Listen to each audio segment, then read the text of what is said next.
So I was watching a video on YouTube. It's unlisted, and I don't know if it's always been unlisted or if it's just unlisted right like now, but it came out in February 2021. So that's before Toiletgate happened, but after the divorce happened. She's talking to Cathy Heller, someone that Cam and I have talked about on Cringefluencers. Now, I was sort of looking into Cathy Heller, and I came across, I know she had interviewed Dave Hollis before, and I knew someone had told me she had interviewed Rachel Hollis before. So I searched it, found the video, and I was like, holy shit. So I'm going to play the clip of this unlisted video. Basically, in it, and you'll hear exactly what she says, but basically in it, Rachel says at the time her plan was to turn off comments on all of her social media, and that she hadn't told her team yet, but that was her plan. Now, this is before she does the infamous live stream where allegedly, and I watched it, it's not completely true. It was like a little, again, similar to what she just said about her tour, little dribbles and nipples of truth mixed into the overall context of a lie. But basically, she, in that live stream that caused Toiletgate, someone had said, you know, I'm depressed and I'm upset that my house isn't cleaner. And Rachel's answer was, okay, like, just, you know, don't worry about it, or hire a cleaner, right? Hire someone to clean your house. And then like, she's like, I have a cleaner. They come twice a week, whatever.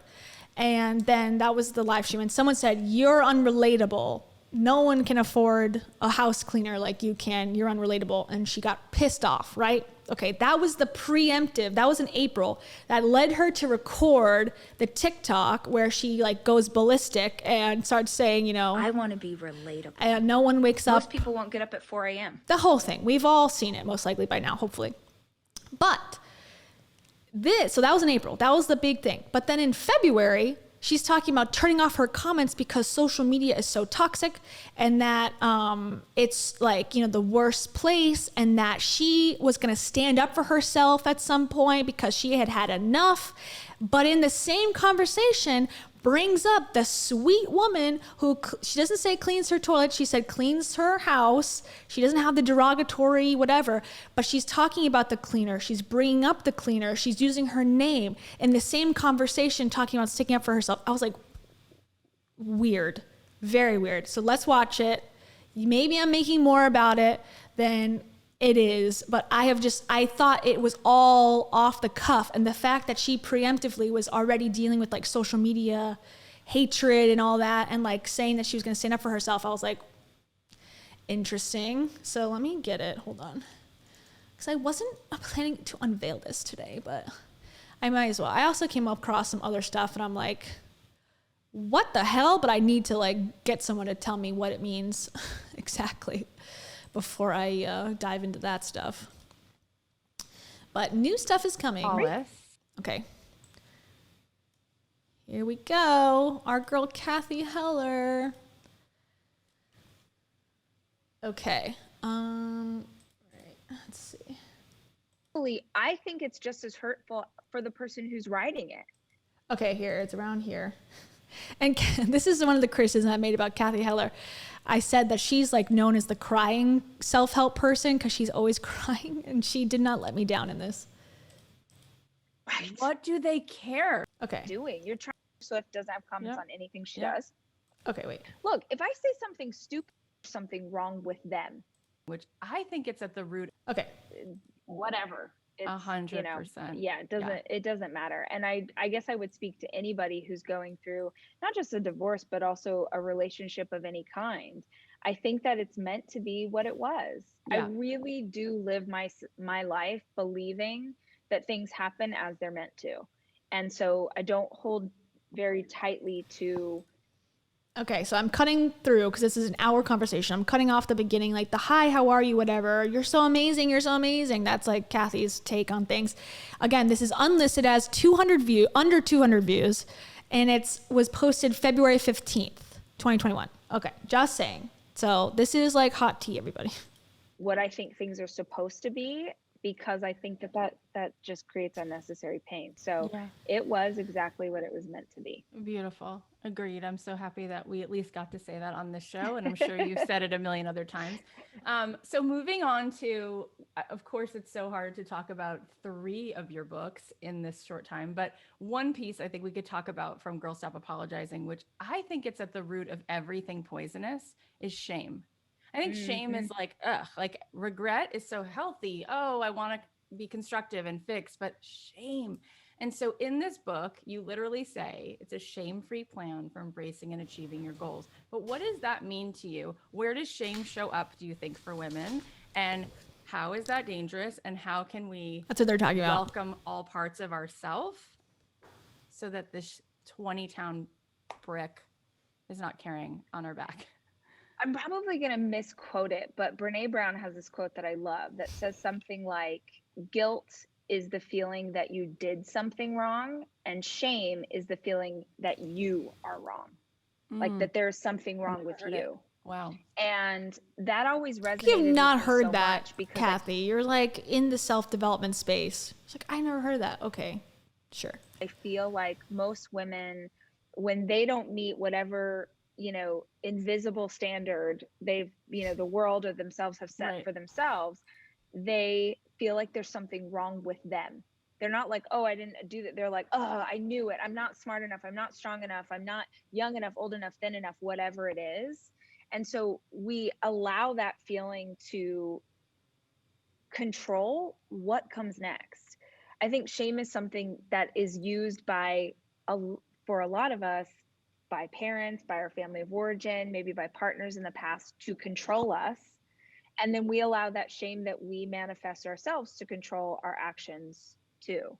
And the reason I wanted to call it shame-free was because so many women, like I tend to attract women who have big dreams, who are ambitious, who are extra, who have bright lights to shine, and they struggle with what other people think of them for that. What does their mother-in-law think, or their partner, or kids, or friends, or whoever? And so they stop themselves from trying or putting themselves out there for fear of what's going to happen if they do. And it is not a light switch, at least for me. I wish that it's something that we could just kind of flip off, and then those feelings never pop up again, or that negative self-talk never shows up in your life. But what I found is it really is a process of learning yourself, learning your triggers, like what's going to set you off, and learning how to navigate around them. I actually made a big decision yesterday. I haven't told my team yet, and I haven't announced this publicly. Okay, here it comes. Here's the big T right here. She's like, I have made a big decision. I have not told my team yet. Okay, this is posted February 2021. All right, here we go. But I made a big decision yesterday that I am going to shut off all comments on all my social media platforms forever. And I made that decision because I have spent so much time working on not caring what other people think and not hearing that negative voice. And I've done so much work on this. Like, I don't know if anybody has worked as hard on this topic as I have. Did we all just hear that? No one has worked on this topic more than she has in the entire world. Then a month and a half later, or 2 months later, Toiletgate happens. That she doesn't care about what people think about her. The buildup, the irony. But I've noticed this shift in the last year, especially. I don't know if it's because people are at home or they have more time. There's so much vitriol in the comment section. And truthfully, what I have done for the last year is, like, when I happen to see something, and like, look, if I say something stupid or ignorant, it is, yes, be like, girl, we don't say that. That is, you don't, whatever. And I'm like, oh my God, thank you so much. I've learned, thank you for that. That's not what I'm talking about. I'm talking about me posting a picture of like a tree and someone being like, you're ugly, go die. Like, you would not believe the comments. Like, Yeah, but that's not what the person that in the comments was saying, like, you're unrelatable, was saying either. She wasn't saying go die. Like, those comments are stupid. I don't like those either. But that I mean, obviously that hadn't happened yet in this timeline. But she doesn't take any criticism, anything, from what I can understand. It's all negative hate talk. So it's like, okay, so you're saying like, yeah, let me know, but not really. Because if I don't agree with it, then don't tell me. It gets better. Things people say. And what I've gone to do is I will go look at people I admire. I'll go look at The Rock or, Lizzo or Reese Witherspoon or just different people. And I'll scroll until I find people saying hateful things to them. And I'm like, oh, see, look, this is the price of admission. This is how the internet works. It is what it is. And I had this like epiphany yesterday. I thought, if my kid was being bullied, right, I would not tell them to go find another kid getting bullied to know that that was normal and okay. No freaking way. And it really is like social media has become this thing where it's like, you're coming into my yard. You're coming into my house and being like, this is ugly. I hate this house. I would never. It's crazy. And as a creator, it does begin to affect what you put out in the world. 100%. You control your message. You don't say the same things. Like I have found myself, I'll just like put an emoji.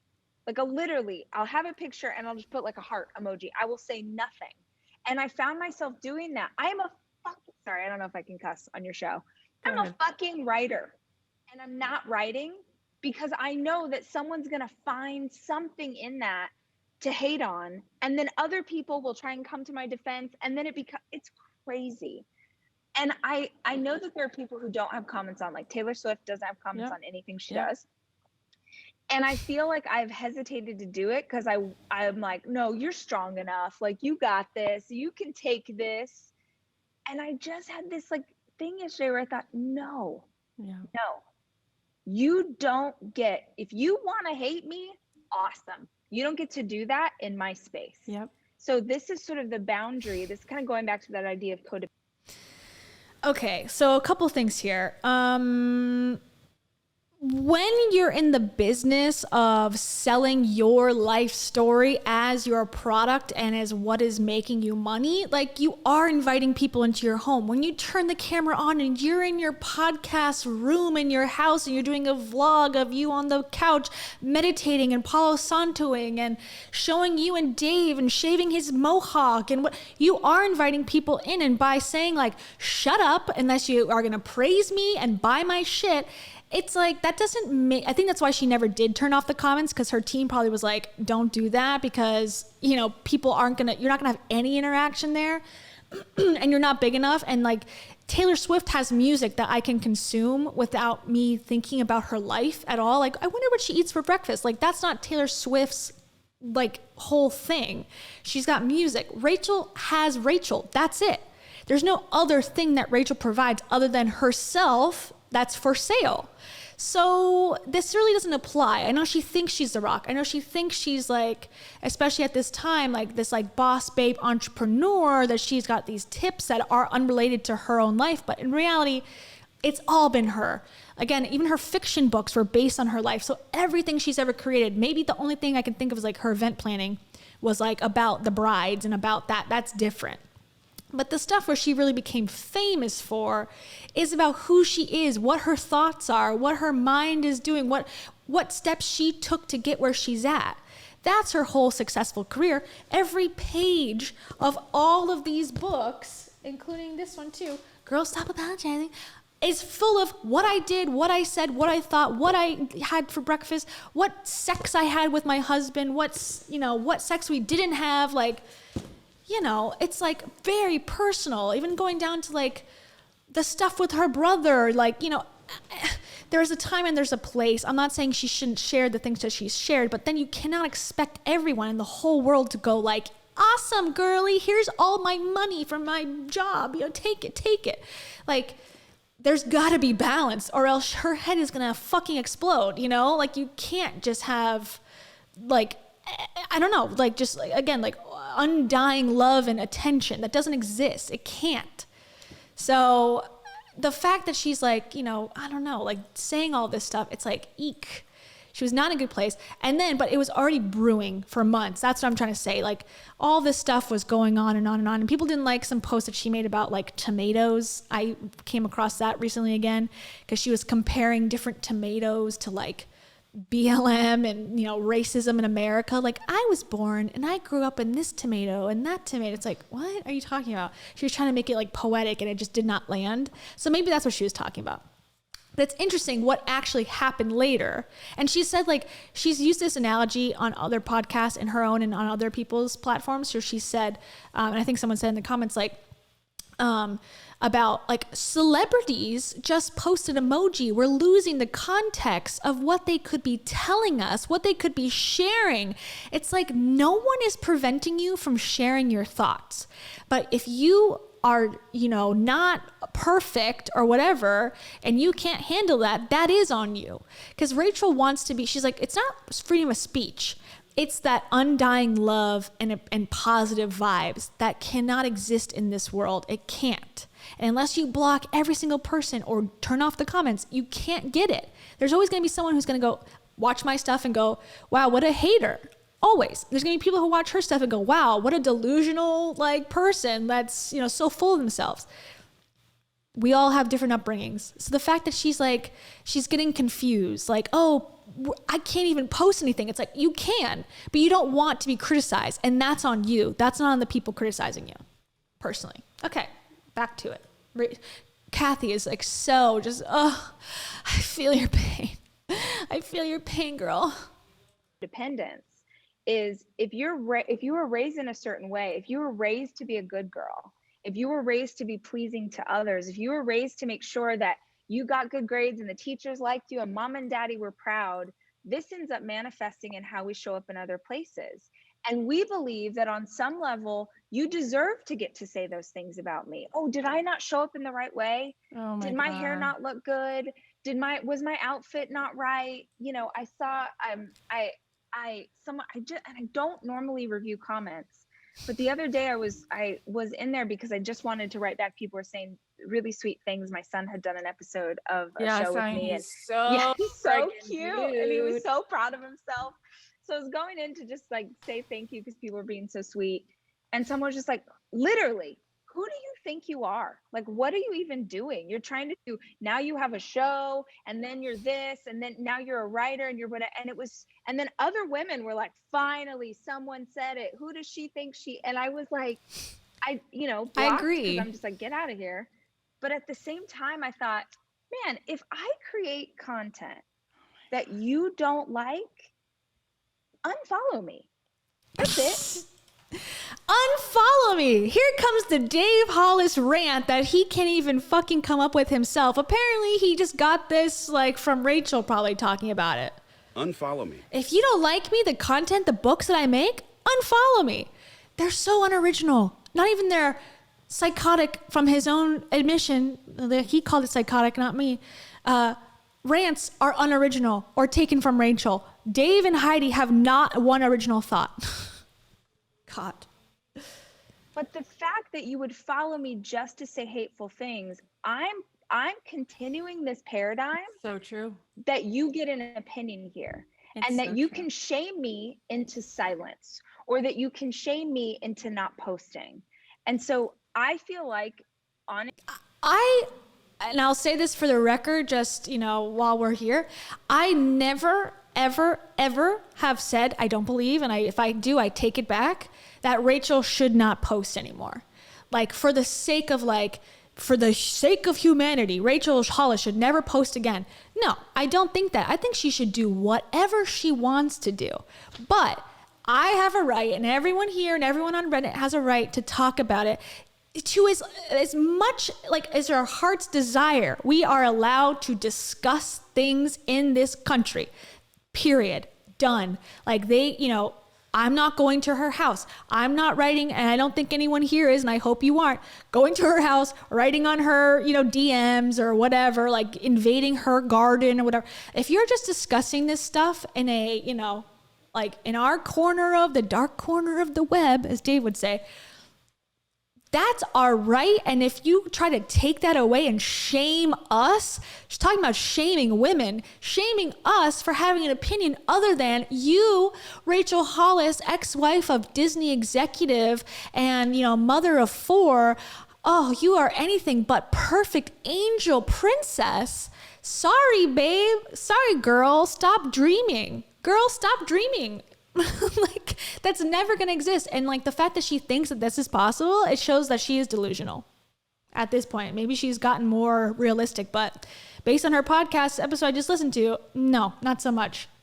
Honestly, I'm going to pull a soapbox, but I feel like as a society, we have got to start saying this is not okay. It's not okay. It's not okay. It is so awful. Like, I love Lizzo. She's one of my favorites. Yeah. And she posted this thing the other day that she was clearly trying to make people smile. She was like getting ready to go to the gym and she was like putting a wig on. It was so funny. And she's clearly trying to do something, put it out in the world to make people. And I can't even believe the stuff people wrote. And this wasn't like you had to scroll down. This was just one after another about her body, about what she needed to look like, about girl. It's not okay. And we accept it. We accept it and say that this is what social is. And I just, no. Yeah, no, it's so cruel. And okay, so it's going to keep going, but I think that when Toiletgate happened, she had already had this idea that like, it's not okay anymore to shame celebrities for living in beautiful homes and having perfect lives. We need to stand up to these haters on the internet. This is my new calling in life. And this was going to be her new thing. And I think this was the groundwork, or she was playing it out. She was practicing at the retirement home, as they say, to plan out her next move, her next movement. Because if we remember, she got famous for her stretch mark photo at the beach. And that became she became like this women empowerment. I'm authentic. I have stripes that I'm proud of, boss babe. That was the narrative that she crafted back then through that viral post. Then, the stuff grew and grew, whatever. That was like her big thing. This, I think, was her idea. I'm going to go viral with this post about being unrelatable. People are going to play it and my audience is going to get it. And I'm going to clap back finally at the haters that I've been pushing off for years, and people are going to come to my defense. And it just blew up in her face. I think there was more planning involved in Toiletgate. She saw the moment in the live stream. I think that's real. But I think she was waiting for something to happen where she could now go, okay, this is my moment to capitalize. I'm going to post myself in with the stretch mark bikini version of that. Does that make sense? She was going to have her viral moment, but she thought it was going to go well for her. That finally a celebrity was standing up for the big guy. She is the Goliath in the situation, that she was going to stand up to the David in the comment section, thinking that like, oh, this is going to be the true revenge story. This is old. Yeah, this is from 2021 February. This is before Toiletgate. So this is my theory, is that she had a plan and she was acting out the plan during Toiletgate. That it's not just this like she was angry that day and it just was like her emotions. I think it's calculated. Personally, you let me know what you think. My husband always says, like, when I get like a nasty comment or someone has to go and leave a 1-star review on the podcast, he's like, their tax dollars don't go to you.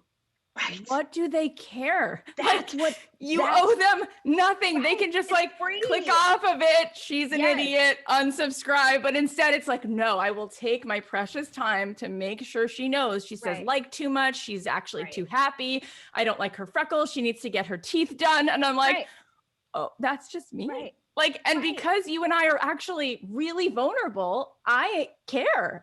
I'm an empath. Like I feel things. So how could I not feel that? Right. Absolutely. Well, and it's like I just hit a point where I was like, you know what? I've done all the work on me that I need to do. I cannot tell you. She's done all the work she needs to do on her. I just need to get big for a second. Hear that again.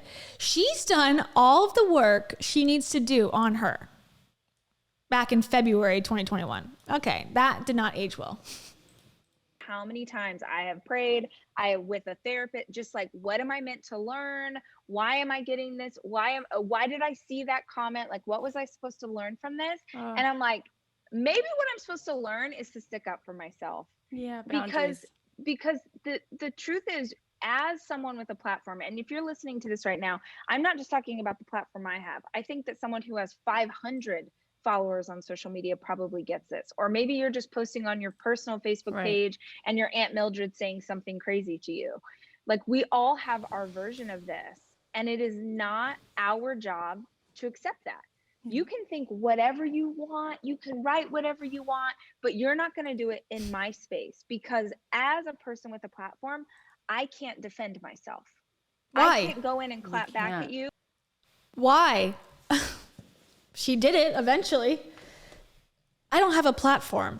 Because I have a platform, I can't go on my platform and stick up for myself without offending everyone. Like, I don't get it. I'm so confused by this. I really think, again, like, this was her seeing Cathy's reaction and Cathy going, yes, queen, yes, yes, oh yes, toxic, horrible, it happened to me too. I think she got like empowered and was like, okay, this is gonna resonate with a lot of boss babe women. I'm gonna go back just a second and review it, because I only listened to this once and this is my second time. I'm like, damn, I feel like I am on to something, perhaps. With a platform, I can't defend myself. I can't go in and clap back at you because I'm going to start a war. Oh, no. And so it's like, I just have to take this? No. So I don't know what the answer is, but it's definitely not what's happening right now. Well, I love that you're going to hopefully start like a beautiful trend for so many of us. I think that's really refreshing, because I feel sometimes that the creator is being taken hostage because you can't say anything. You're just like, nothing. Okie doke.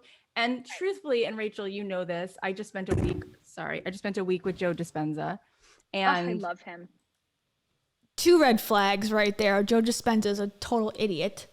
Beyond like ridiculous. And everything is a freaking hologram. So all of that negativity, that's their projection. Like, and yes, it's so damn easy to be threatened by you, because going back to the shame, you've allowed yourself to show up when you're sweaty in your van, crying, snotting, talking about all the things, your period, your kids, whatever.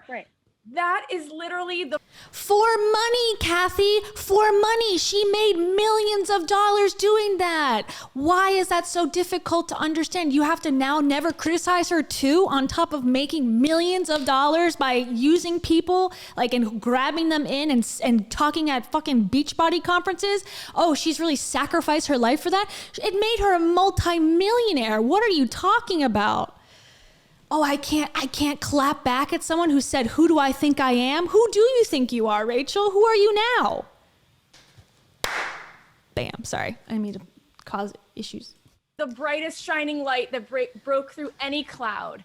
And do you know how much that hurts a person who does not want to let go of their shame? It's like, oh, that makes me know that I actually could, and I can't. How dare she? How dare she just allow herself to be who she is, with all the brokenness. My best friend talks about this a lot. That's what it is. That's what it is. We're all jealous. That's always the answer for people who are out of touch, that we're all jealous. Because I made a comment about Cathy Heller on Cringefluencers, and basically I said, she was, the whole reason we covered her was because she was like, the day that I got the most people to unfollow me was on Instagram, is when I posted a screenshot from my mortgage broker when he told me that I could afford a $10 million house. And the person gassing her up was like, they just don't think that it's possible for them, and they're just haters, and like, people like us just support other women, and like the patriarchy, blah, blah, blah. It was like, no, that's not the reason. If you took 2 fucking seconds to listen to someone else who's not living in a mansion, who's not like in your own circle jerk and somehow being helped by you and like platforming you, like someone who has no stake and like going through to a therapist, the same thing. Like, you can't talk to someone who has stake in your life about an opinion, because it could be like change because of their relationship to you. So hearing a hater about why something bothers you, I think it's the best thing to do, as long as it's constructive and not insane. Now, you could argue my stuff is like over the over the line of constructive, and I don't disagree. But at the same time, it's like to say like no one ever who says anything negative, all they are is jealous haters because Rachel is cool enough to be sweaty in a video. Like, you don't think that's all manufactured also and part of the scheme to appear like she's perfect, but like also sweats? Like, guys, did you know I sweat sometimes? I'm just like you. It's all part of a marketing scheme. Anyways, so Cathy is like, you know, she's off in her own like la land as well with Rachel. So that's why this conversation is like continuing to go into an unhealthy, because if I was talking to her, I'd be like, well, are you sure? Like, you know, you gotta let people like have their opinions, you know, you gotta deal with how you react to it. And that's how they would say, no one's, or what does Rachel say? It's like, anyone's opinion of me is none of my business. Right? That's a quote that Rachel Hollis allegedly found somewhere or came up with or whatever. Someone's opinion of me is none of my business. Okay, so why aren't you living up to that mantra that you've put in your books and sold things on? No, it only accounts for other people. Got it. That's how the fucking world works. When you're rich, all the rules don't apply to you. They apply to all the little people below you, all the people that work for you. Entrepreneurship is great for everyone except for my employees, who I, you know, will take their salary and not give them a boost until they've been there for 1 year, an arbitrary year. All my staff has to wear brunch clothes. This is stuff Rachel Hollis has said about her company. Give me a break. All right, back to this lovely conversation. A lot. My best friend was a pastor of a mega church and came out and wrote an incredible book called Worth It, which everyone should go grab. Everyone should go grab. She talks Just don't say anything negative about it. That when you experience freedom, when you have this freedom to be yourself, some people see that as a light and an example that they also can shine. And some people do feel threatened because even if they're not aware of it, subconsciously, it reminds them that they're still stuck or they're still in chains or they're still not free. And so what they do is, I have to break this down or show you how you're wrong or make you feel bad. And I don't even think it's a conscious thing, to be honest. I just think that this is normal. And truthfully, I think it's just as hurtful for the person who's writing it. Like, man, if I can't have social media without you, Karen, feeling the need to be me, then great. Yeah. I'm gonna take this away, because also this isn't a good thing for your heart. Like, you are creating. Again, like, it's not Rachel that's really upset. I mean, she is upset, but like, it's really, she's helping you not express your negativity, because that apparently makes you more negative for expressing a negative opinion. So it's really selfless as well. It's not selfish at all, like because she's offended and has feelings. No, not that, never. No, she's above that. It's because she's helping you and she's taking it away, your opportunity to be a psycho bitch. Thank you so much, Rachel. Thank you for helping me through this. Creating this reality that people are mean and awful and out to get you and lying and whatever. It's like, it's just crazy. Yeah, it is. And that's really empowering. So empowering. Then you went ahead and did it again. It's like already the coolest, hardest thing in the world to write a New York Times bestselling book. And then you're like, I'll just do it 3 times because why not? I've already done it once, whatever. So then you write a book in the middle of a pandemic. You come up with another book. So didn't see that coming. Like, the perfect title. I'm sure by now everyone's like, we read it, we heard it. I'm like, all right, well, this is when she was on the show, so we're going to talk about it again. So let's talk about why you felt the need to write. Clearly something was so on your heart to write this in the middle of everything that was going on. What inspired? Yeah, what was on my heart is I need to make income. And, you know, my Rise conferences weren't able to be had in person, so I was counting on that. And Dave had taken 50% of my income because he was CEO and, you know, whatever, and he's got some sketchy tax stuff going on, and perhaps, and allegedly, I don't know, just saying that as a joke, judge, it's not true. You know, so that's why she also shows up sweaty. It's not because she's such a heartfelt, you know, full, I'm just here to help people thing. It's for money. It always is money. That's the answer. Always. What did you want people to get from reading it? So I was in the midst of editing a book I had already written, which is interesting because I don't know if that book will ever like come out now because it just feels like something other. But I was in the midst of editing that, and in March of 2020, and I tend to write with a lot of humor and a lot of Yeah. irreverence and be silly. And I was editing this thing, which was like so funny and felt so wrong.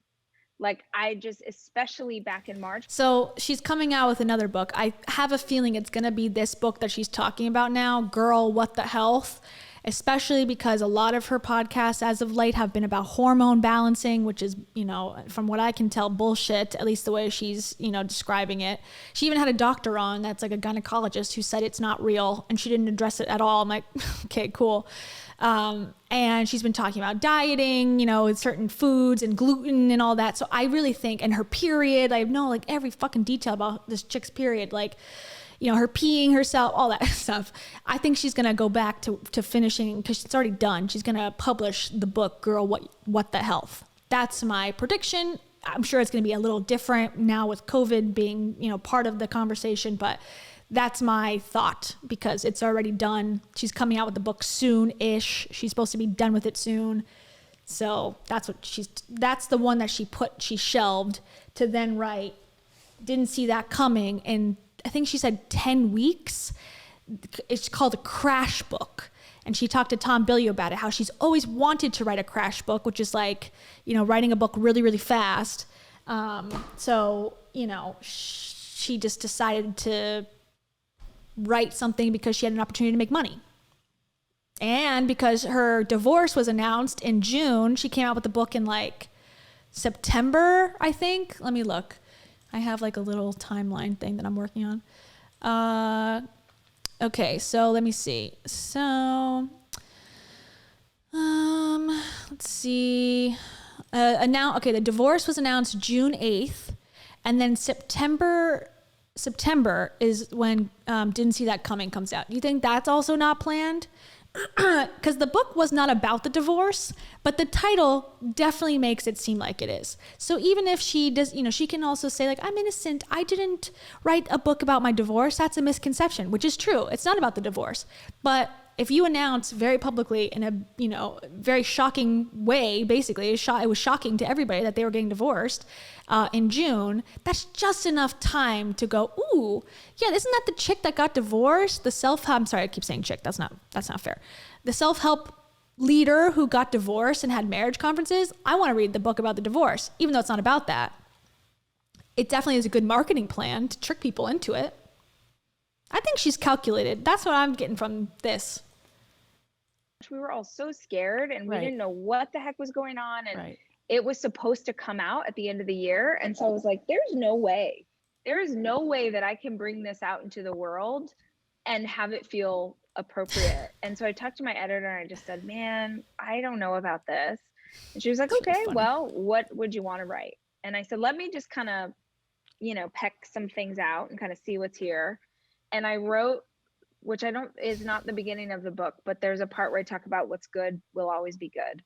And I wrote that. I started with talking about my grandparents and remembering these like beautiful times from my childhood, which is one thing that I loved about 2020. 2020 was the hardest year of my life, but Cathy's crying again. The book is about a lot of it about her family and how they disappointed her and let her down a lot, and about her brother's, you know, unaliving himself was a big part about it. And honestly, all except for the intro where she addresses the divorce, she talks very highly about Dave. So he was her rock. He was her help. He, you know, did a lot of good things for her, supported her. That's what it's about, basically. A lot of like, my parents sucked. They were poor. My mom was annoying. Like, you know, my sister was this. Like, it's a lot of that. It was pretty boring. And it was like, if you have an issue, you know, with something, you should figure it out. Like, that was the gist. It was not good. Forced me to slow down. And in that pace, I really did come back to myself on so many levels. And oh, good. I started writing that and I realized, man, I got a lot of stories about how you live through hard things. And I knew that people were about to live through something really hard. We're still in the midst of what that is. And I think the ramifications of this will continue to exist for us for a long time. So I just wanted to write about that because, you know, nobody had answers, but there were answers for how to deal with side effects. Like nobody would know how to deal with a pandemic in 2020, but there is a lot of information about how you deal with anxiety, stress, fear, guilt, loss, like all of it. And so that's what I wrote. And I'm really proud of that book. When I started it, had no idea that I would be editing it. No, this is not the box cake book. This is just more information about her family. The box cake was, I think, in Girl Wash Your Face, if I'm not mistaken. In my mind, Girl Wash Your Face is like the Rachel Hollis story. Girl Stop Apologizing is wink, wink, nod, nod. MLMs are so amazing. I can't wait to come to speak at your conference, hun, book, because all the chapters, not all, but a lot of the chapters at the end or, you know, just strewn throughout a little bit are like, or if you're, you know, starting a new business where you have to make 25 cold calls a day, or if you have to recruit your sister to be in your downline, like there's just little references to that. And then the third book to me is like, this is why no one should criticize me because I had a bad childhood book. That's my take on the three. And have my marriage fall apart. And I'm really proud of myself for continuing and to keep going, which felt like, how am I going to put this thing out? People know that I'm going through this thing, and now I'm talking about how to go through hard things. It just was like so much. But I'm proud of myself for doing it. And I think, It's amazing. It's super brave. It reminds me of a book that John Kabat-Zinn entitled Full Catastrophe Living. And there's something about showing up for it all, even the hardest things. I know I get annoyed, and I know I'm like a video person, so I get sort of more nitpicky about video production. And I accuse Cathy of this in the other episode as well on Cringefluencers. But like, she claims to have like a 8-figure business, essentially like multi-million-dollar business, and she has luxury retreats at her home for $10,000 a pop. Okay, she's got a podcast, she's got 40 million downloads allegedly. All wonderful, great, happy for you. But can you get someone to like fucking, put the camera in the middle of the screen? Is that enough? Like, can you just hire somebody for like $100 a day to make sure that you're not like this on the screen the whole time? And can you get maybe a better microphone and like, just put a little effort into your video production? Because people are paying good money to watch this content. It would not kill you to like, spend a couple dollars to make it better. Because why am I staring at a candle and a cherry and a bouquet of flowers when you're supposed to be the one interacting in this conversation? Just my, nitpick about production value. That can be the best year ever.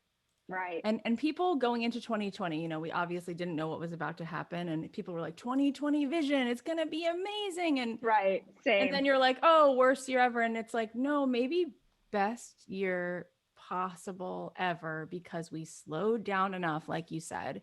Yeah, 2020 was definitely the best year ever, Cathy. Thank you for reminding of us all of that. 2020 was the best year ever for everyone on earth. She's so right. She's so relatable. God. And it just made me cry when you said that, the way you said that, which is the good will always be good. Mm-hmm. Like that doesn't go away. Right. And also just like coming home, slowing down enough to like feel your freaking feelings. It's like we're all moving so fast that the things that we've all been through, and we're like, we're fine. I'll just watch Netflix more. I'll just scroll my phone more. It's like, you're not freaking fine. And maybe this year you're a little more fine because you allowed yourself to not be. Yes. I'm worse. And that's what actually. I'm worse, Cathy. Thank you. Thank you for your concern. For all of us. Right. I was not okay. The people who died from COVID, yeah, they're actually not fine. They're actually a lot worse than they were when they were living. probably happily in 2019. But Cathy's right. You're right. She's never wrong. And you can't criticize her, or else you're just jealous and hateful and sad and pathetic. Okay.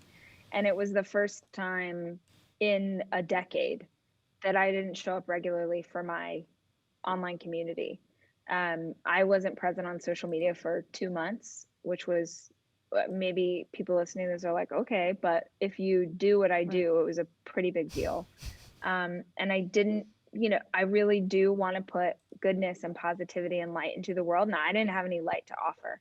The only joy that I had went to my kids. That's what they got. They got the joy. And then when they weren't here, I was on the floor. And that was what I needed. And I allowed myself to really hold those things. And I came into this year, I was just telling my best girlfriends this the other day. I was like, I've been trying to identify this feeling because I am so energized and hopeful, and I'm still, here working on things are still hard. Like, it's not like we waved a magic wand and it suddenly got easier. I was trying to identify it, and I was like, I feel like I had a near-death experience. Like, I feel like my best friend Beans was like, oh, it's like that scene in a movie where you start to step off the sidewalk, but you stopped yourself, and then all of a sudden a bus drove by. God. And you realize like, ooh, oh my gosh, this life is so precious. And every single piece of this I appreciate. And I'm so grateful for stuff that like me of 18 months ago would not have been this excited that I just got. Who cares? Like, again, like, it's like, this gives me, I mean, this is in 2021. This is, again, February 2021. So a year basically into the pandemic, at least for the United States, the most. Like, this gives me Ellen saying, like, I'm sad that I can't produce my show, so I guess I'll just record me in my giant mansion in Malibu while I look at all my designer furniture and have my chef cook me fresh meals from the garden. Like, I'm just like you guys. I'm a person too. Like, fuck off. Like, just go away. Don't sing Imagine and send it out to like the news media. Like, hey guys, here we are. My celebrity, acknowledgement, or my celebrity, donation is me singing this song on Zoom for you all to feel better. It's like, yeah, like, let them eat cake vibes. Like, no one gives a shit that you were sad, Rachel. Like, we all got shit going on. Like, we don't care more about you being sad, or I'm not gaining anything from hearing you talk about it than I would be from hearing anyone else in the world that's sad. It's like, okay, and like, oh, I was just so sad. It's like, yeah, join the fucking club.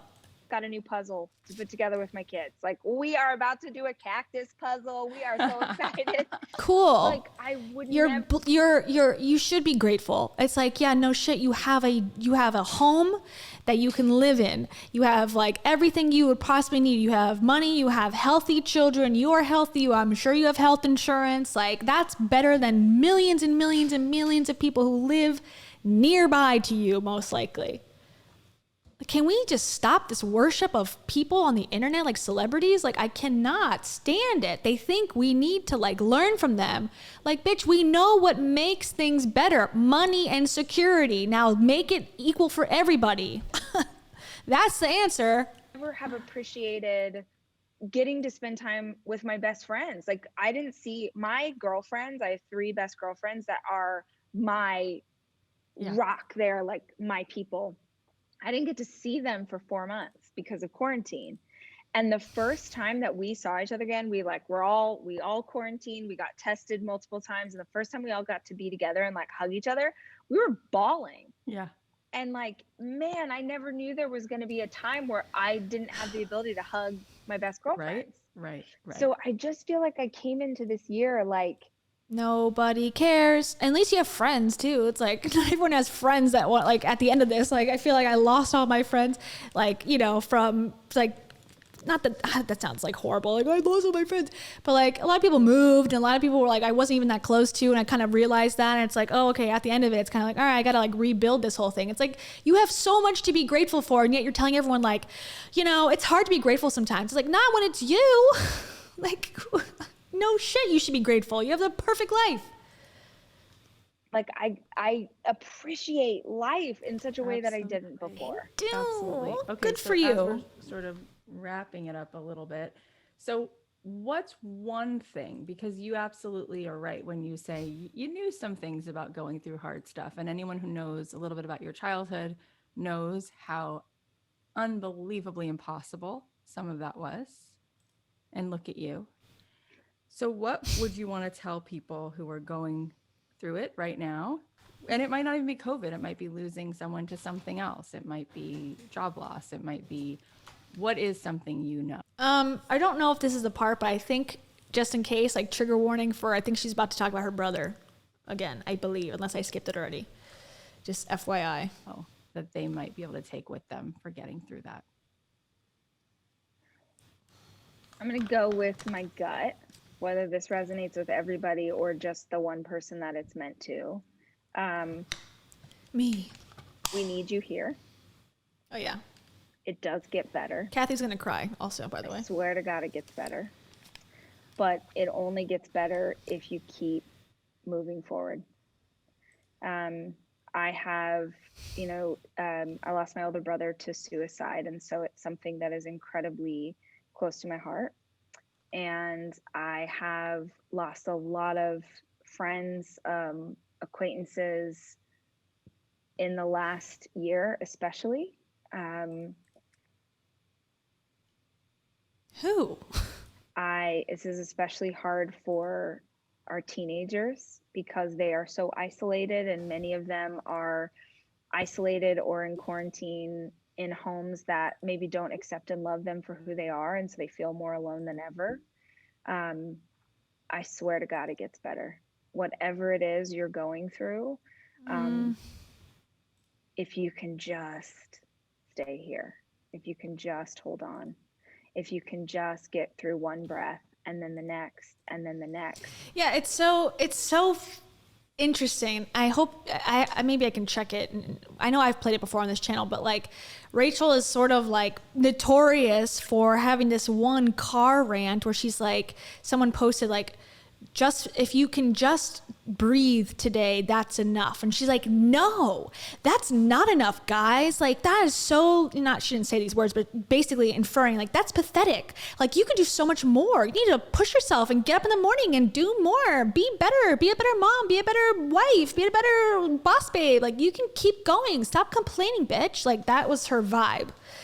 Now, COVID's happened. Okay, now I've changed. I'm making a puzzle. I'm grateful now. Now all of a sudden she's changing her tune, like just take one breath at a time. It's gonna be okay. And I've been thinking about this, and maybe this is the wrong take because I don't think she should ever censor herself to the point for anyone else. Like whatever she wants to share, I'm fine with, as long as I can either like it or critique it. Like as long as I'm not censored by her not censoring, I'm fine with it. Does that make sense? But the stuff about the brother, I listened to her sister's podcast, and her sister, like, blood related sister, not like a sister-in-law, but her sister lost her husband, had a heart attack. He had a heart attack and died unexpectedly, like fairly young. And, she's got kids and is I think she's got kids, and she's like living her life. She's got a podcast. I have not heard her one time bring up her brother and what happened. Oh, look who it is. Weird timing, but okay. And I feel like, she has just as much right to, like, I haven't heard Rachel's family, Katie, Rachel's family have any say. Like Rachel wrote a whole book about like kind of all the bad things that they've done and like all the poorness that they forced her to be in and poverty and whatever. It's like, like Rachel uses that as like the card of like, hey, you can't, criticize me. I'm not privileged. I grew up poor and all this stuff. It's like, I think at a certain point, like you've lived your life more as a privileged, financially stable woman. Like you can, of course, express where it's come from, where you've come from and what, how it's made you different. But like at a certain point, like you can't keep relying on that as like my whole thing, my whole story of life. Like, oh, well, this thing happened when my brother, like, that's his own story, and she's making it her story, and it bothers me to a point. I hope I'm not coming off insensitive, because of course it's part of her life, but it just feels like it's almost like capitalizing off of something that's nothing to do with her, most likely. I don't know. Okay. And Kitty's here. Say hi, Kitty. Say hi. Let me get here. Say hi. Want to do a little meow meow? Just purrs. All right, back to it. I always think with my brother that he made a split-second decision that was a permanent solution to a temporary problem, right? And he struggled so much. And I am so grateful that he is not in pain anymore. But I also imagine a life that he could have had. And so the resources are out there. The friendships are out there. The people who love you, the pieces that you need. I believe in my heart that you're here for a reason. And you gotta stay with us. Now, I hate to say it, I know she's like crying, but it's almost like I did something there. I really saved a life today. It's like, did you? Like, that's the safest answer possible. Like, of course, like, that's the way that everyone should say, like, to everyone, like, I guess I'm getting in the weeds a little bit, but like, it bothers me. It's like, it gets better, guys. It doesn't always get better. What are you doing to make someone's life better? Like, just to be like, don't do it. It's like, that's not enough. Kitty, don't play the music again like you did last time. But it's like, yeah, of course, like, people can't argue with that. Like, no one's going to say, wow, Rachel, bad take. Of course, that's the good take to have. Yeah, don't do anything, make a rash decision. But it's also very safe. And it's like, she's like, I really did something. It's like, did you? I don't know. Maybe I'm being too critical. I'm sorry.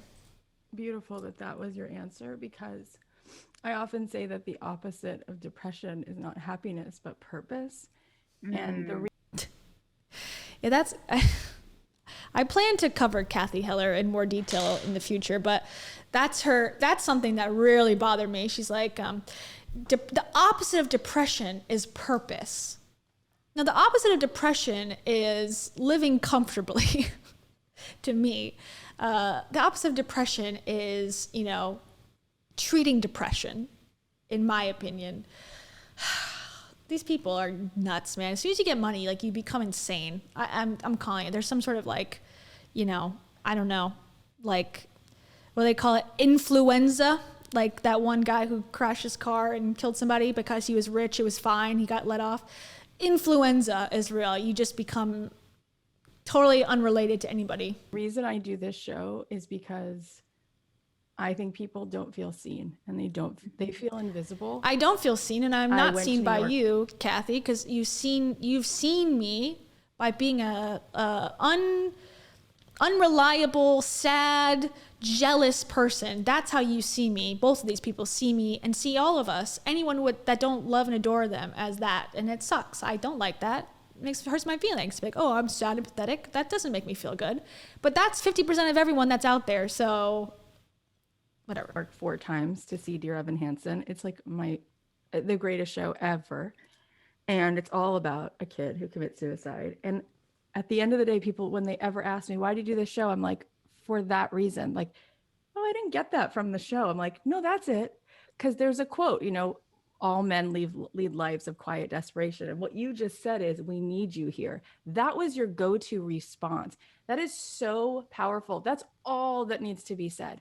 You are needed here. Mm-hmm. I think, Rachel, people don't think that they're needed. I think that they very quickly compare themselves to the 14 other people on the internet that they looked at yesterday and say, I'm not needed because she's better and she's prettier and this, and therefore I can't get through hard things because I don't feel a sense of purpose. I don't know that there's 4 people who need me. The fact that that was your answer, it speaks volumes about you. So as we're sort of ending, one of the other things that you do in the ending of this book is you talk about reimagining the future, right? So like walking from that Is it possible? Can we find a way to give what gifts we have? Are we needed? And can we find a way to actively be needed? Let me ask you a question that I don't think, it's going to be a tough one. Are we needed? I know you literally just said that 5 seconds ago, but I'm going to softball this back to you. I'm going to lob this cotton ball over the net to you, Rachel. Are we needed? How do we do that? Absolutely. I mean, this is like everything that I do. It's like, it's exactly what you said. Is I feel like we have this potential, we have these gifts, we have these things inside ourselves, but we compare how we can do that thing with somebody else, right? Well, I can't do it this way or whatever. I have the sweetest woman who cleans my house once a week. Okay, here we go, everybody. Here we go, folks. Okay, I'm going to go back a second because this is part 2 of the conspiracy theory on Toiletgate. Was a crafted story, not a off-the-cuff moment from Rachel. Here we go. The same terms, not the toilet. She worked the toilet in workshop. She workshopped cleaning the house into a toilet cleaner for whatever reason. Should have workshopped it backwards. But here we go. All right, buckle up. How we can do that thing with somebody else, right? Well, I can't do it this way or whatever. I have the sweetest woman who cleans my house once a week. Shout out to Sherry. Thank you. So she's in our bubble. I did it for several months. I'm be honest. I was like, Sherry, I need you in this bubble, girl. I need some help. So Sherry was here the other day and she was cleaning. We always chat. And I was teaching her about love languages. And this is sort of Of course you were. Of course you were. You're like, Sherry, sit down. Have some sandwich with me. I'll talk to a barista. I'll talk to anybody. So I'll talk to a barista. I am the coolest person. I actually speak to other human beings who aren't at my vibe level. I am so nice and giving with my time, guys. I actually speak to my sweet cleaning woman, Sherry. Shout out Sherry. I was forcing her to listen to me while, because I pay her to be here. And she was trying to clean the house so she could get home probably to her family. But I had to force her to listen to what love languages are. Okay. So I saw this thing on Instagram and I wish I could remember, like it was served to me. It wasn't like a person I follow. So I don't know who that said this first. Okay. So if this is someone else's, this is not my thing, but someone just asked a really simple question. They said, do you ever love yourself in your own love language? And my mind exploded. I was like, right. What? Yes.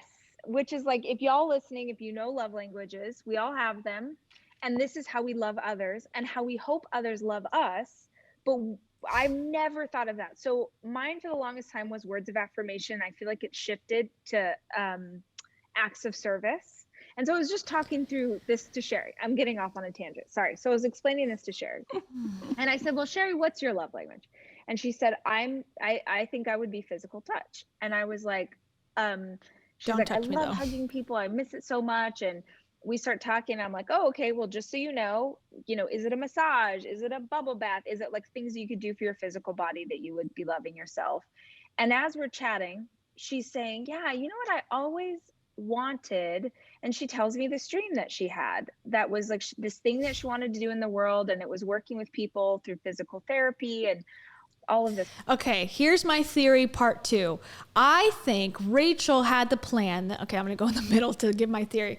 Rachel thought that this TikTok was going to go viral. This is her thought, that it was going to, she had the whole setup. She was going to be called on Good Morning America. And she was going to explain that the sweet woman who cleans her toilets is named Sherry. And I've been teaching her about love languages. And she wants to be a massage therapist. And I've walked her through this whole thing. And through COVID, like it's this crazy story about how I helped my cleaning lady become like a massage therapist. And that's her true dream. And I stuck it to the people on the comments that have said this and this and this. And I stuck up for myself. And look, if I couldn't, if I wasn't doing the work I was doing, then I wouldn't be able to help people like Sherry, my cleaning woman, who's so sweet. That's what I think she was planning. Now, it did not come off well. She fucked it up. But I don't think it ever would exist in any universe. I think she thought we were still in 2015.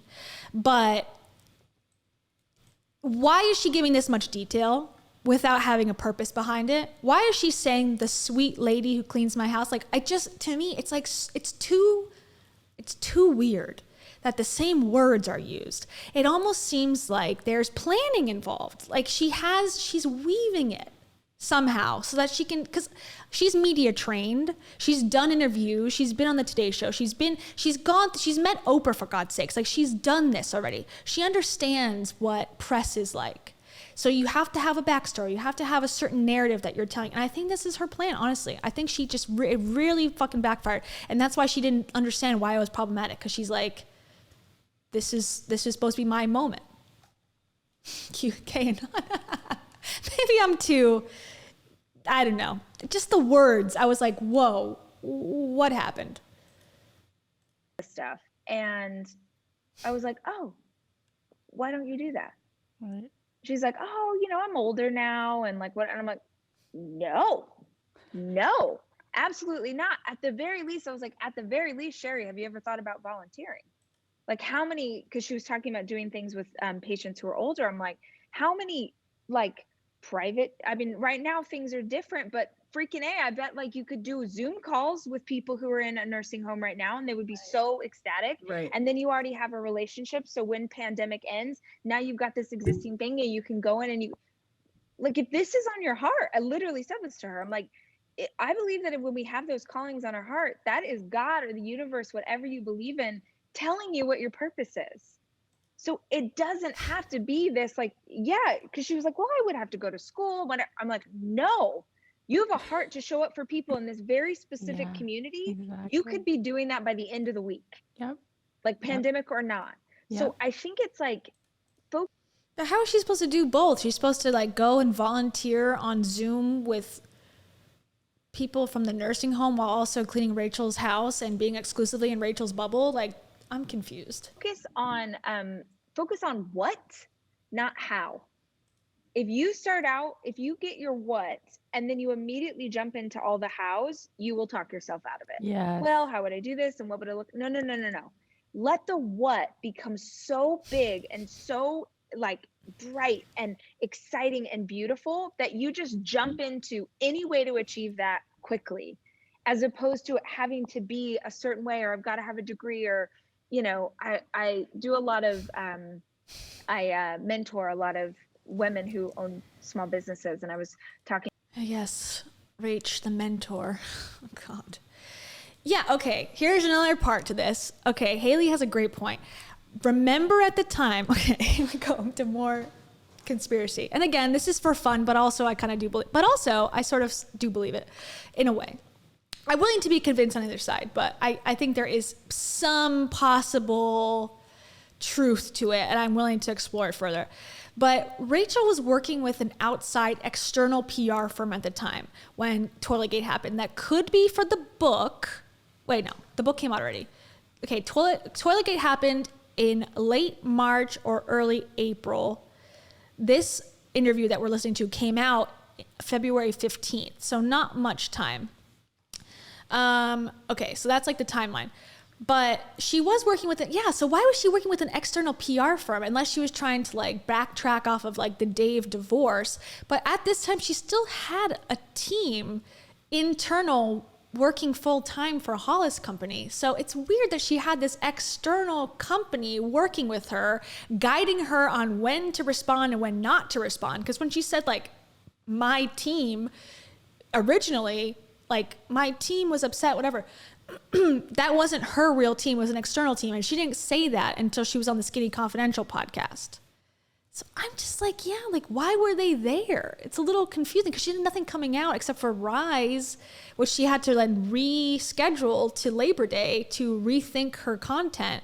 So I don't know. I'm a little bit, you know?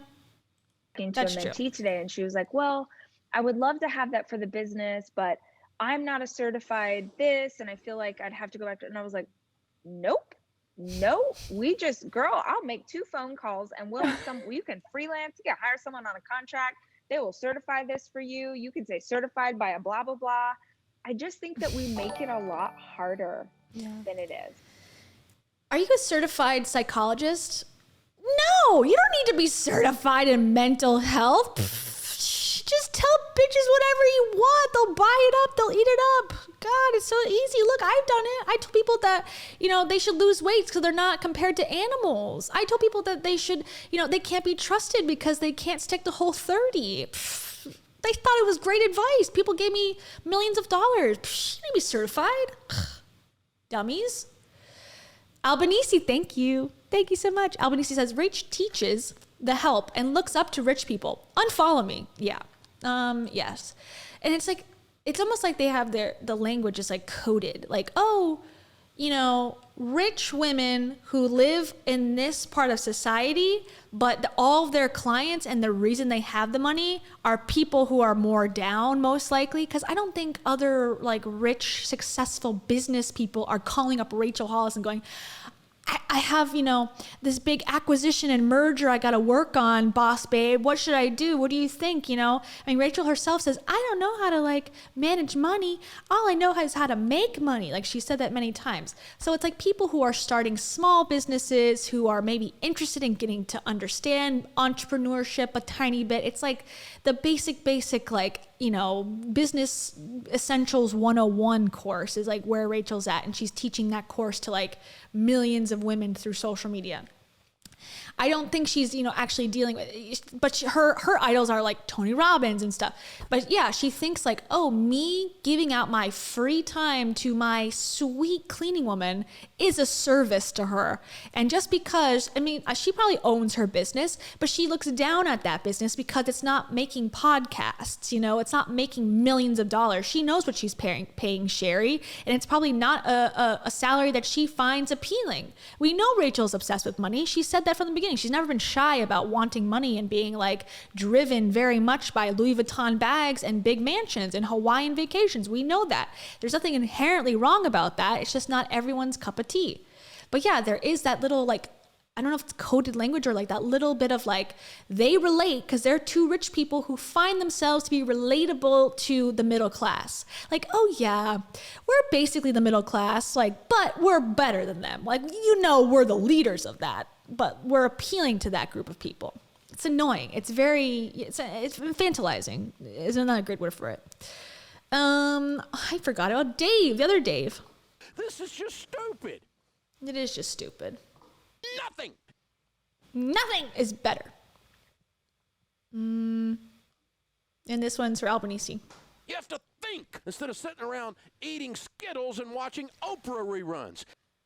Okay, Albanese, that's your cue. All right, sorry, I'm gonna shut up now. I've been talking for a long time. And so if you have a calling on your heart, an idea, and ladies, let me just say this, because oftentimes women will only chase something if they can convince themselves that it will benefit others.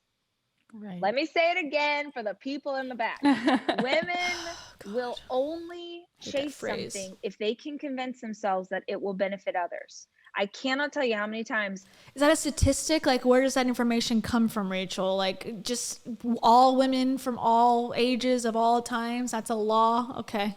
I sit down with these small business owners who are building like incredible things. And they'll be like, yeah, you know what? I want to be able to do this so I could just give back to my community. I want to be able to do, and that may be true, but it's also okay if you want to do something because it lights your heart on fire. Exactly. It's okay if you want to do something because you think it's pretty or fun or interesting, or it doesn't always have to be for the greater good of everyone around you. Oh my God, I know. Okay, last thing I promise is that I know. Just to follow up with what you just said, I think what people could use from you, because it always comes back to imposter syndrome in my audience. And what really is behind that is I will not allow myself to make anything that's not perfect. So I can't start. Like, people need from you, Rachel, if you believe this, which I imagine you do, people need permission to be messy, to make something mediocre, right, to start, to iterate. How do they do that? Otherwise, they don't ever even begin. Right. Well, here's the thing. If you admire me, my career, my books, my podcast, anything that I do in my life, please know that I trudged through 15 years of garbage to get where I am today. And I'm not saying garbage created by others. I am talking, I put out so much crap, so much crap. And the thing is, when you start anything new, you are going to suck. That is without question, you are going to suck. So it really comes down not to, do you want it enough? It's, are you willing to suck for as long as it takes you to become better? Are you willing? Okay, here's my complaint about this. Like, I don't disagree. You do have to suck in the beginning, but there's a big gap between someone who has an income already that's stable and you're able to try and try and try and try again, because failing in business and taking big risks and opening that bakery, if you are someone who doesn't have generational wealth or is, not being supported by friends and family, that have a lot of money, that are able to not, lose their whole retirement by helping you, when you don't have that, if you fuck up, if you open that bakery and your baked goods don't sell, or the neighborhood is not the place where people are walking in and getting whatever, and you can't do it, your life is over. Like, it's over in a lot of ways. You have to go bankrupt, or you have to owe people money. And it's like, it's not like, I'm afraid to try because I don't believe in myself. It's like, no, the risk. When you have a husband who works for Disney World or Disney or whatever the fuck and makes $1 million plus and has, stocks, you are able to take chance after chance after chance after chance. And maybe that 15th chance, it nails it and you hit, girl, wash your face. But it's a privilege to even try. That's what they don't see. It's not that people are afraid to fail. They're afraid to fail because the failure has such bigger, higher consequences and stakes for most of the country. It's like if Rachel failed at her event planning or her blog, what does she lose? Nothing. She could become a stay-at-home mother if she wanted to, or she could go back to a different job and it would be fine. A little embarrassment, oh, my blog didn't work, whatever. Someone who is going to quit their job as a teacher or something and start to become a blogger or become an author, like Rachel says, just go for it, just go for it. They might never recover from that financially. So I hate it when two women like this, multimillionaires, tell me to take a risk. Go take a fucking walk. Like, no. Like, yes, I could take a risk, but it's not that simple. The concept is not, I don't believe. There's think of it in your town, wherever you are, how many restaurants have probably gone out of business. I'm not saying all those people end up homeless, but all those people, if they don't have backup income, that could be their life. They took a risk and it failed. That happens. So it's not like, it's more complicated. Why don't you guys, Rachel and Cathy, why don't you start a seed fund for women entrepreneurs? Why don't you put $1 million a year, that would be part of your salary, as you claim, put $1 million a year into the seed fund and help women who are not as financially wealthy and have as many husbands that work at Disney World, or in Cathy's case, Fox. I don't know what he did there, but she said that in the beginning that he worked at Fox. So like, oh, we have stuff in common. Our husbands are media executives. Cool. And help people who don't have that privilege to start their business, and then prove you right that all it is taking risks. But no, we charge women instead to get our wisdom and our knowledge. That's how we handle it. That's fucked up, in my opinion. Willing to suck. Like, people are not afraid of failure. People are afraid of others watching them fail. Totally. Which is about your ego. It's not about your work. It's not about your creative process. This is your ego talking. And it's your ego, Rachel. Stop projecting on everybody. Goes back to that idea that most of us are raised from the time we're little girls to be perfect. No. Is your hair okay? Is your body thin enough? Did you dress right? So that it shows up in our creative process or the businesses that we want to make. Allow yourself to be crap. Like, when Girl Wash Your Face got so huge, everyone was like, oh my gosh, your first book. This is, girl, that was my 6th book. Nobody cared about the books that came before that. That line too really bothered me as well, because she's like, no one cared. She had thousands of sales. when she posted in 2015, I forget the number, I gotta look it up. But when she posted that bikini photo with like the stretch marks or whatever, she already had like 100,000 followers already on like Instagram or something, or on Facebook. It's like she acted like she's like, I was a nobody. If I had 100,000 followers on Instagram, I would think I'm the biggest celebrity. I would walk around town like everyone's gonna know me. I can't go out in public anymore. Everyone's gonna look at me, you know, in the town, like in the city, because like that to me is so huge. And she talks like, oh, it's nothing. Like, oh, I had nothing. No one bought my books. It's like how Dave says. Dave had people lined up at the fucking parking lot to get, you know, Built Through Courage, the worst book ever written, signed by him. And he just spat on those people who were there, who did show up. So don't say, oh, if you just show up, like people will come. It's like people do show up for you and you treat them like they don't exist. It only matters if it's big bucks in your bank account. And this is why I cannot trust these people. I can't, because what they say and what they actually act like are two different things. It's like why Rachel's crying because Girl Wash Your Face didn't hit the New York Times bestseller on the first week. It didn't hit till week 8 and she was hysterical about it. How can you be grateful and write in a journal 25 times a day how grateful you are and how amazing of a person you are when then you act like a psychopath, crying like on a video? Why? It doesn't make sense. You're going to have to suck. And look, imposter syndrome, I feel like everybody doesn't know what they're doing until you get to a place where you're like, holy crap, I totally know what I'm doing. But it took 15 years of sucking and failing and realizing that even if it was bad, I could count on myself. I can count on myself to figure it out. I can count on myself to fix it. It's gonna be bad, and then it's gonna get a little bit better, and then it's gonna be bad again, and then you're gonna lose money, and then people don't like it. But all along the way, you're evolving and becoming what you want to be. I really do think that so much of success is a willingness to just stay in the game. Man.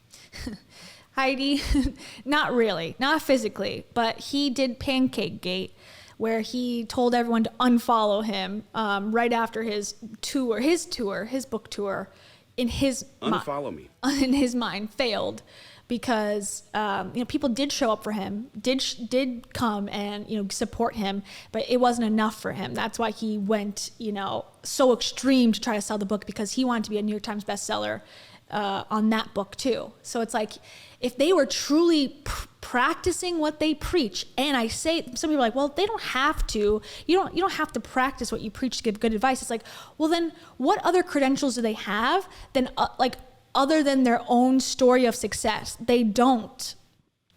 At least in the self-help space, the only thing that they had is like, I was a psychologist and I learned all these things in school and that's why I know the brain. But no, they know what they've done and they're telling people what they've done.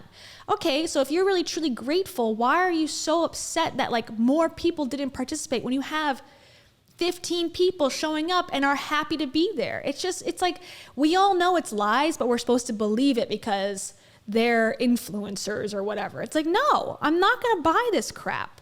You're ungrateful just like the rest of us. And I started this race with lots of other people who are not here anymore because they didn't like the flack and they didn't like the feedback and they didn't like not being perfect. So they just pulled themselves out. Yeah. On my desk. And I guarantee. This book, the Seth Godin book, The Dip? I don't. It's like a 75-page book. It's like a pamphlet. It's not. It's amazing. It's all about how you will hit the dip and most people hit it and they're out. Right. And he's like, no, the whole journey is about the dip. It's not even, it's like who you get to become by going through the dip. Right.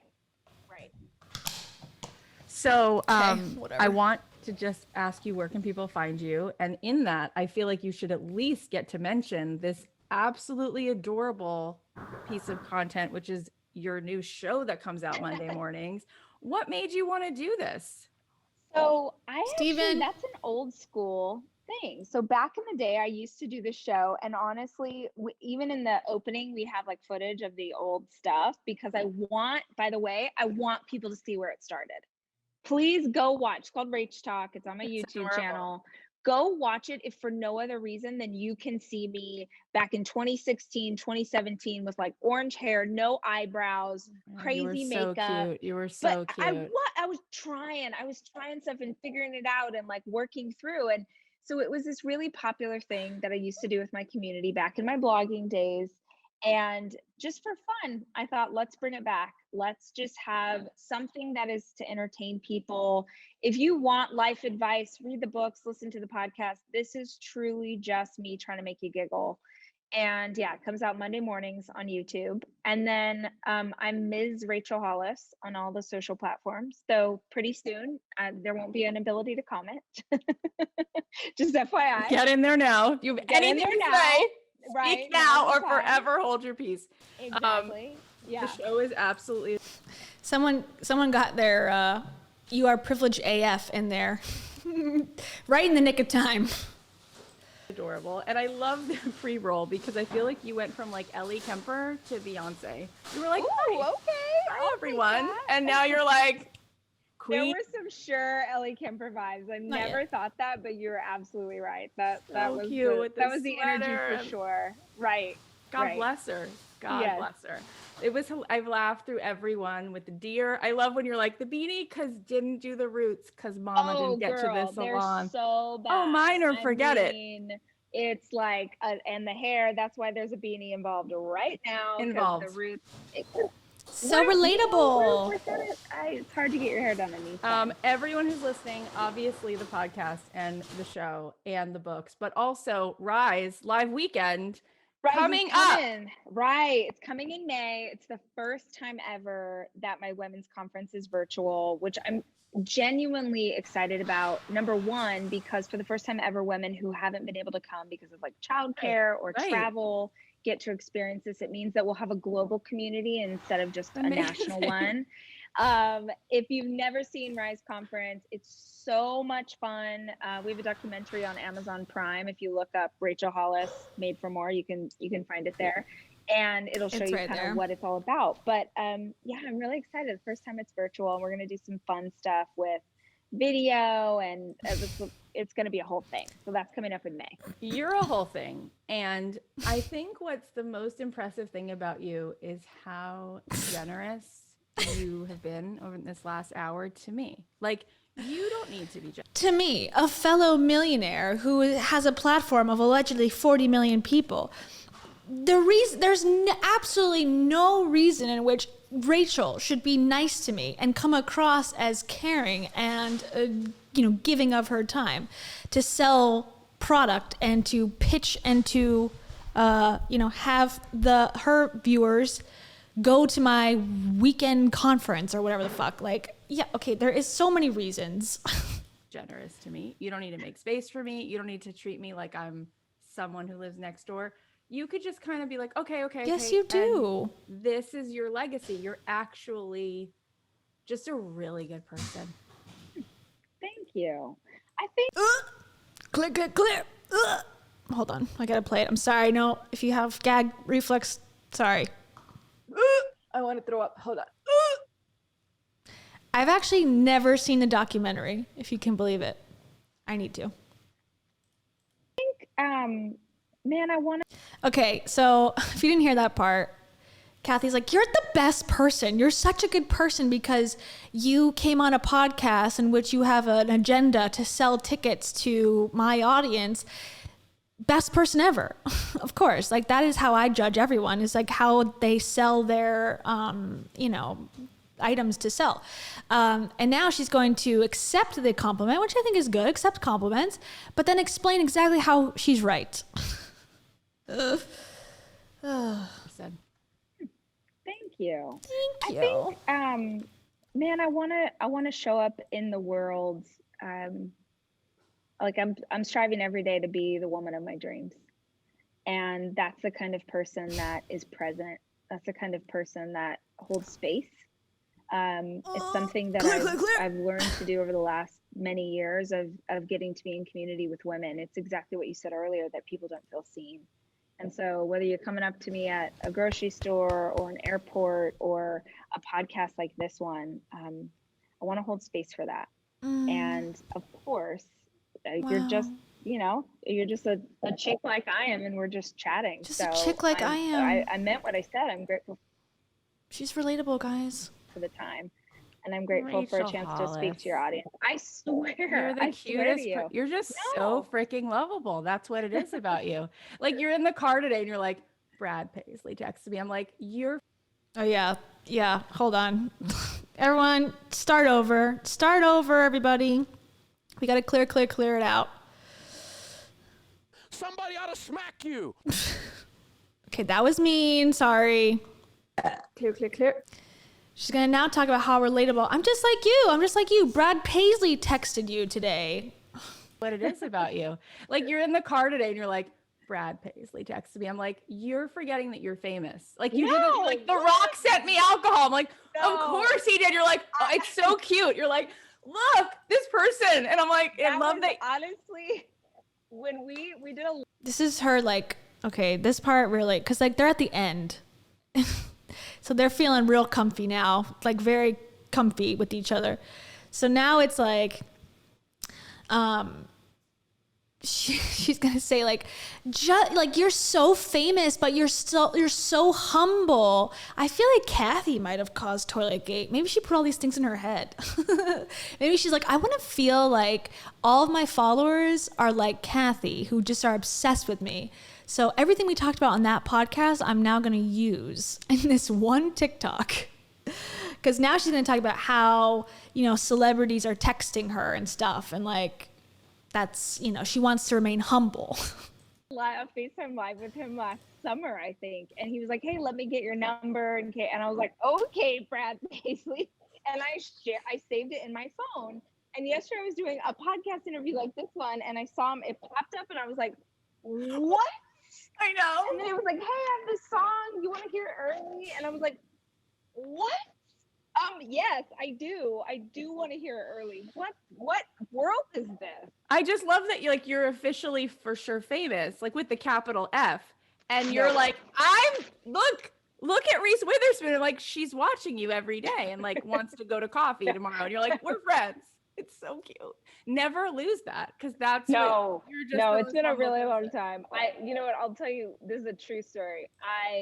Years ago. I mean, okay, it was when my oldest son was like 4 months old. Jeffrey, please stop growling. My oldest Save Jeffrey.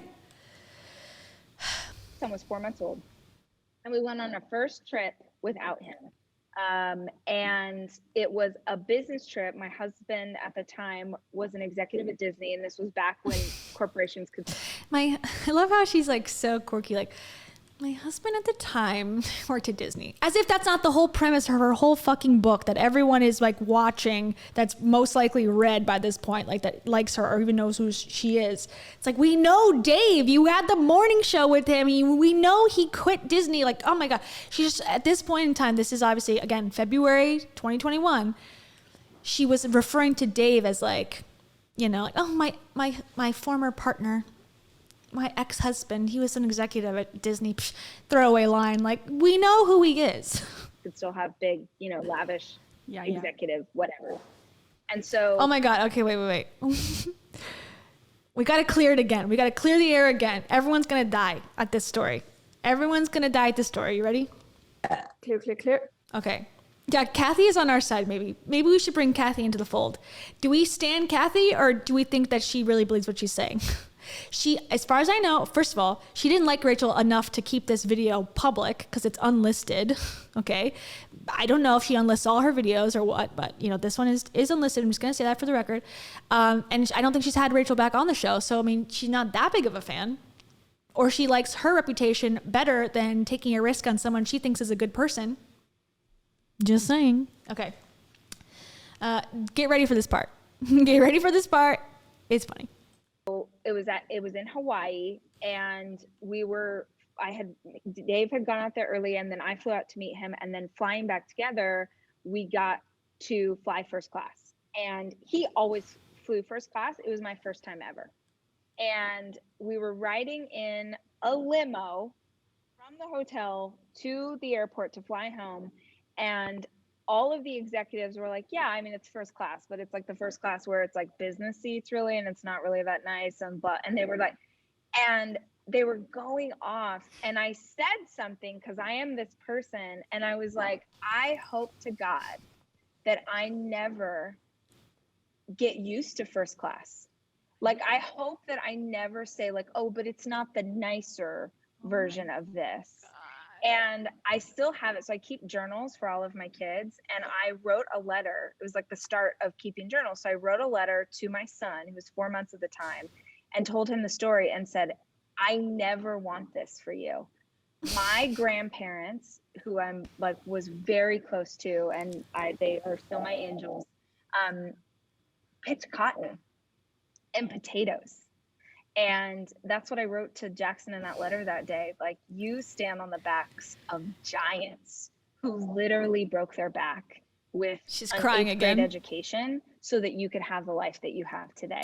And I will never take this for granted. And I never want to get used to it. And I think that I get to control that. Like, I get to stay surprised and delighted by this life. I never, ever want to take for granted that someone that I admire and have seen in concert 5 times sent me a text. Like, that'll never be normal.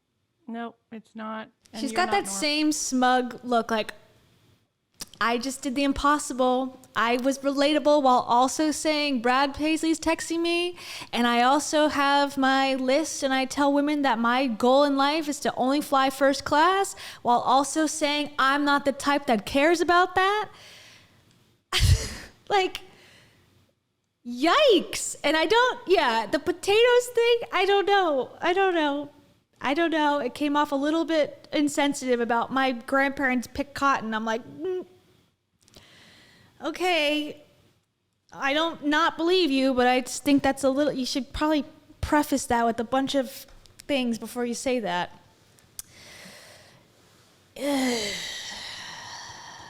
And Cathy is just like, oh, I've never heard such amazing words from somebody before.